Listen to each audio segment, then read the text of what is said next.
যে অনুশীলনী 9.1 4 নম্বর অঙ্কে বলছে এবি সমকোণী ত্রিভুজের কোণ সি সমকোণ AB equal 13 centimetre, BC equal 12 centimetre, কোণ এবিসি ইকুয়াল থিটা হলে sine theta, cos theta, tan theta এর মান বের কর। এই অঙ্কটা জানা খুবই গুরুত্বপূর্ণ।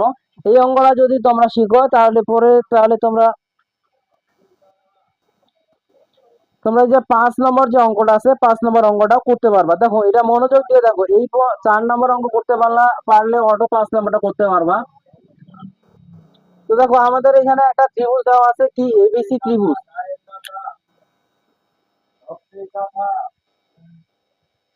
তো আমাদের একটা ত্রিভুজ দেওয়া আছে এবিসি ত্রিভুজ। এখন বলা আছে এই এবিসি ত্রিভুজটা সি কোণটা সমকোণ, তার মানে এখানে হচ্ছে আমাদের সি। এখানে যদি আমাদের সি হয় আর বাকি থাকে কি, তাহলে আর বাকি থাকে এ আর বি। এখন দেখো দেখো যেহেতু আমাদের এখানে বলে দিছে, এবার আমাদের দেখো এখানে কি কি বলছে দেখো তো। এবি ইকুয়াল আমাদের কত দেওয়া আছে 13, আবার আরেকটা দেওয়া আছে কি বিসি ইকুয়াল 12। তার মানে দেখো তো আমাদের এইখানে কিসের কিসের মান পাইলাম, এই ত্রিভুজটা অনুসারে আমরা মান পাইছি অতিভুজ আর ভূমি লম্ব, অতিভুজ আর আরেকটা বাহুর মান পাইছি নাকি। এখন আমাদের কি বলছে এ বি সি থিটা। দেখো এখানে আমাদের কোণ A B C equal theta যদি ধরি, তাহলে এখানকার বি কোণটা কি এইটা না, তাহলে বি কোণটা যেহেতু আমাদের এবিসি বলছে তার মানে কোণ এইটা, এই কোণটা সমান আমাদের কি থিটা। এইটা সমান যদি আমাদের থিটা হয় তাহলে বের করতে হবে আমাদের sign theta, cos theta, tan theta. এই পর্যন্ত তো আশা করি তোমরা বুঝতে পারছো। এখন আমাদের দেখো এখানে দেওয়া আছে কি দুইটা বাহুর মান, তার মানে আমাদের এইটা বাহু মান দেওয়া আছে, এইটা বাহুর মান দেওয়া আছে, এইটা দেওয়া নাই। তার মানে আমরা ওই যে পিথাগোরাসের সূত্র মনে আছে, পিথাগোরাসের সূত্রে কাজ করব। তার মানে আমরা এবার লিখতে পারবো লম্ব স্কয়ার অতিভুজ স্কয়ার, অতিভুজ আমাদের কত, আমরা লিখতে পারবো অতিভুজ স্কয়ার ইকুয়াল লম্ব স্কয়ার প্লাস ভূমি স্কয়ার। এখন যেহেতু আমাদের এখানে ভূমি আর অতিভুজের মান দেওয়া আছে, তার মানে আমরা বের করবো বিসি এর মান, সরি এসি এর মান। তো এসি এর মান যদি আমরা বের করি তার মানে লিখতে পারবো A B square minus BC square. এই পর্যন্ত তো লিখতে পারবো নাকি। যদি এইটাই এবার লিখতে পারি তাহলে দেখো তো এ বি এর মান কত, এ বি এর মান 13 না, 13 এর উপর স্কোয়ার, আর বিসি এর মান কত 12, তাহলে 12 এর উপর স্কোয়ার। এখন দেখো 13 এর উপর স্কোয়ার করলে আমরা পাবো 169।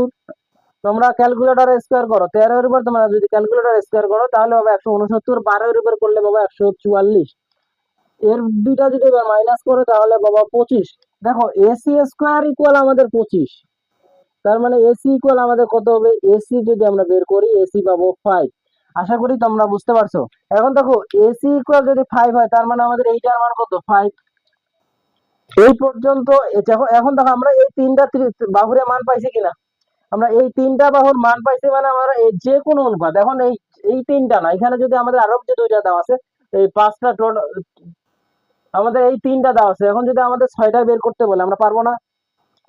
কেন পারবো বলো তো, আমাদের তিনটা বাহু দেওয়া থাকলে আমরা সূত্র ফেলে দিলেই মনে করো যে কাজ আমাদের শেষ। তার মানে এখন দেখো আমাদের এখানে কিসের মান বের করতে বলছে, সাইন থিটা। প্রথমটা বের করতে বলছে সাইন থিটা।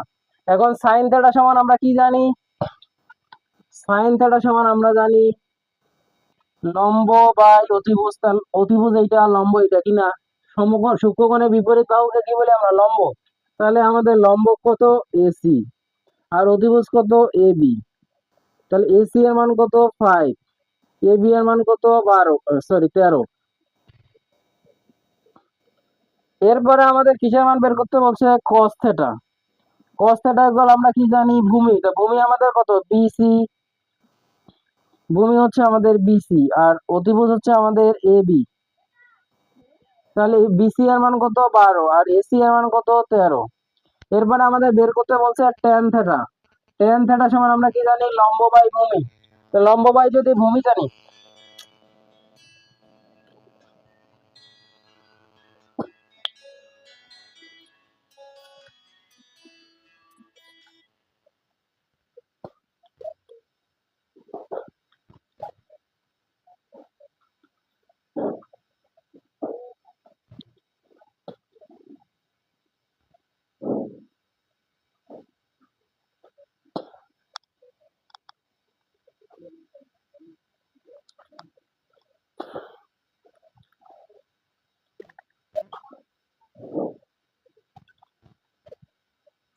তো দেখো tan থিটা সমান আমরা কি জানি, tan থিটা সমান আমরা জানি AB, tan থিটা সমান আমরা কি জানি,